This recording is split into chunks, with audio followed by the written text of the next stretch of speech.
Hello friends, welcome to our channel మన తెలుగు మాట. వివిధ దీపారాధన సాంప్రదాయాలు.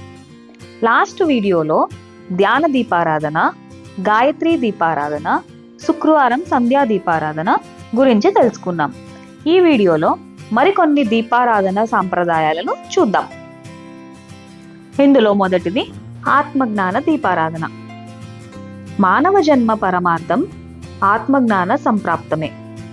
ఆత్మజ్ఞానాన్ని పొందడానికి ఎందరో జీవితాలను తత్సాధనలో దారపోసిన వారి దీపారాధన ద్వారా ఆత్మజ్ఞానం పొందడం ఒక విశిష్టమైన శాస్త్ర ప్రస్తావన ప్రక్రియ.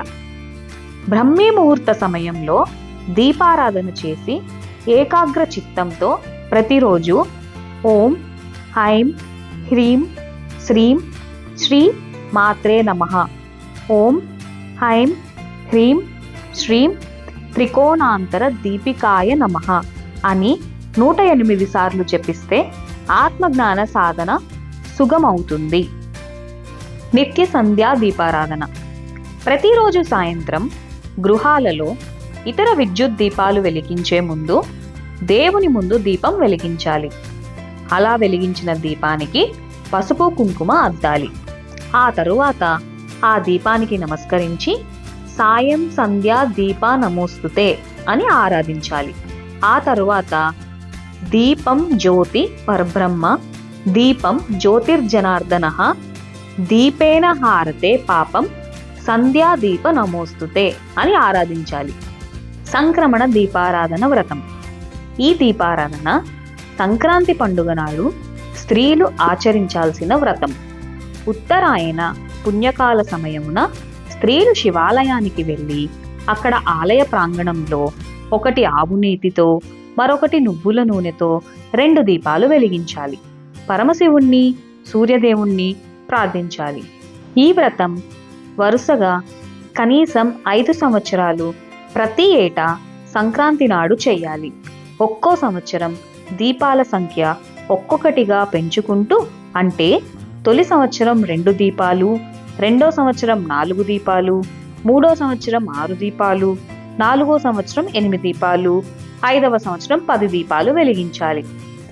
ఈ సంక్రమణ దీపారాధన వ్రతం చేసిన తరువాత తమ శక్తి కొలది బ్రాహ్మణులకు దానాలు చేయాలి.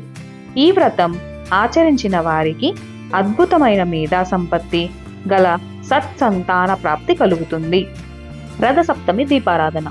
రథసప్తమి నాడు సూర్యారాధనలో సూర్యునకు దీప కైంకర్యం చేయాలి. ఆవు నేతితో కానీ నువ్వుల నూనెతో కానీ దీపాన్ని తయారు చేసి మంత్రసహితంగా దీపాన్ని వెలిగించి ప్రమిదను తలపై ధరించి చెరువులో కానీ నదిలో కానీ విడిచిపెట్టాలి. అలా విడిచిపెట్టే ముందు నదీ జలాలకు నమస్కరించి పసుపు, కుంకుమలు, పువ్వులు నదిలో జల్లి పూజించాలి. ఆ తరువాతే దీపాన్ని నదిలో విడిచిపెట్టాలి. అలా నదిలో దీపాన్ని కదిల్చిన తరువాత జిల్లేడు ఆకులను తల మీద, భుజాల మీద, ఛాతి మీద ఉంచుకోవాలి. రేగి పళ్లను కూడా తల మీద పెట్టుకొని నదిలో 3 సార్లు మునక వేయాలి. ఆ తరువాత తూర్పు దిశగా నిలబడి సూర్యునికి అర్ఘ్యం విడిచిపెట్టాలి. ఆషాఢ బహుళ అమావాస్య దీపారాధన. ఆషాఢ మాసంలో వచ్చే బహుళ అమావాస్య దీపారాధన ఎంతో ప్రాశస్త్యమైనది. ఆ రోజు ఒక చెక్క పీట మీద ముగ్గులు వేసి వాటి మీద దీపపు సమ్మెలను ఉంచాలి. సమ్మెల చుట్టూ పూలతో అలంకరించాలి. ఆ తరువాత వత్తులు వేసి ఆవు నెయ్యి లేదా నువ్వుల నూనెతో దీపాలను వెలిగించాలి. షోడపచారాలతో దీపాలను పూజించాలి. కనీసం 3 పిండి వంటలతో నైవేద్యం పెట్టాలి. 2 బ్రాహ్మణులను దక్షిణ తాంబూలాలతో సత్కరించాలి. ఇలా ఆషాఢ బహుళ అమావాస్య దీపారాధన చేసిన మహిళలకు నిత్య సుమంగళి సౌభాగ్యం ప్రాప్తిస్తుంది. రాహుకేతు దీపారాధన. జాతకరీత్యా ఆయా వ్యక్తులకు గల గ్రహదోష నివారణ కోసం ప్రత్యేకంగా నిర్వహించే దీపారాధన రాహుకేతు దీపారాధన.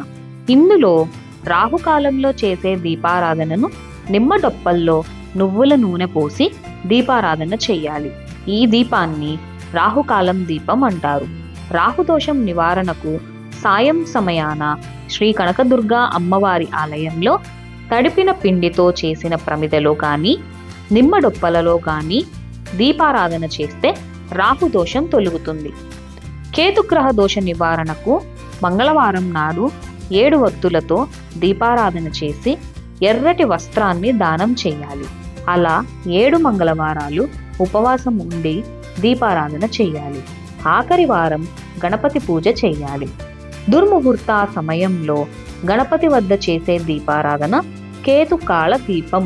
కేతుకాల దీపారాధన వల్ల అన్ని అవరోధాలు తొలగిపోతాయి. నక్షత్ర శాంతి దీపారాధన. ఒక నిర్దిష్ట నక్షత్ర దోష ప్రభావంతో తీవ్ర అనారోగ్యం సంభవిస్తుంది. అలా సంభవించే అనారోగ్యం ప్రాణాంతకరమైనది. ఆ దోషం వలన మృత్యువు కబలించే ప్రమాదం కూడా ఉంటుంది. అకాల మరణం సంభవించే ఇటువంటి నక్షత్ర దోష పరిహారానికి, మృత్యువు భయం నుండి విముక్తి కావడానికి చేయవలసింది నక్షత్ర శాంతి దీపారాధన. ఈ దీపారాధనకు ఒక నూతన ప్రమిదలో ఆముదము, నువ్వుల నూనె, ఆవు నెయ్యిలను సమభాగంలో తీసుకుని కలిపి పొయ్యాలి. త్రివర్ణములు గల నూలిని పీని కొత్త వత్తిని తయారు చేసి ఆ ప్రమిదలో ఉంచాలి. నవధాన్యాలు పరిచి దానిపై ఆ ప్రమిదను పెట్టాలి. ఆ తరువాత దీపారాధన చేయాలి. ఇలా 5 రోజుల పాటు దీపారాధన చేయాలి. ఎప్పటికప్పుడు కొత్త ప్రమిద, కొత్త వెత్తిని ఉపయోగించాలి. ఈ విధంగా దీపారాధన చేస్తే నక్షత్ర దోషం పరిహరింపబడి అనారోగ్యం దూరమై మృత్యుభయం విముక్తవుతుంది. కుజ శుక్రగ్రహ దోష నివారణ దీపారాధన. కుజ శుక్రగ్రహ దోషాల నివారణకు కార్తీక మాసంలో తప్పనిసరిగా నిర్వహించాల్సిన మహిమాన్విత దీపారాధన ఇది. ఈ దోష నివారణ దీపారాధన కార్తీక మాసంలో చేస్తేనే అత్యంత ఫలితం ఉంటుంది. ఈ దీపారాధనపై నూతన వస్త్ర పీలికలతో వత్తులను తయారు చేసుకోవాలి.